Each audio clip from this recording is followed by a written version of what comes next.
मासिक पाळी येण्याआधी 7 ते 8 दिवस शारीरिक आणि मानसिक बदल दिसून येत आहेत. खूप चिडचिडही वाढली आहे. खूप मूड स्विंग्स होत आहेत. ह्यालाच PMS म्हणजेच प्रीमेन्स्ट्रुअल सिंड्रोम असं म्हणतात. नमस्कार, मी डॉक्टर प्रियांका तुम्हाला ह्या व्हिडिओमध्ये PMSबद्दल थोडक्यात माहिती सांगणार आहे. आणि माझे विषय तुम्हाला जर आवडत असतील तर व्हिडिओ नक्की लाईक, शेअर आणि सबस्क्राईब करा. आणि तुम्हाला अजून कोणत्या विषयावरती माहिती पाहिजे असेल तर नक्की DM करा. तर आपण आता पाहू की PMSमध्ये कोणती लक्षणं दिसून येतात.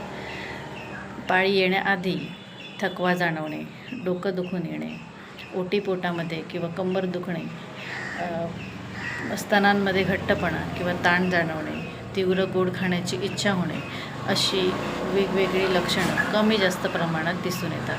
ह्यावरती नैसर्गिक उपाय म्हणजे पाणी व्यवस्थित पिणे, पुरेशी झोप घेणे, संतुलित आहार घेणे, योग्य व्यायाम, योगा, मेडिटेशन आणि योग्य वजन राखणे खूप गरजेचं असतं.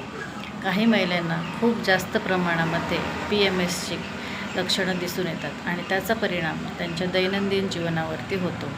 तर अशा वेळेला तुम्ही नक्की तज्ज्ञ डॉक्टरांचा सल्ला घ्या आणि अधिक माहितीसाठी दिलेल्या नंबरवरती कॉल करा. नमस्कार.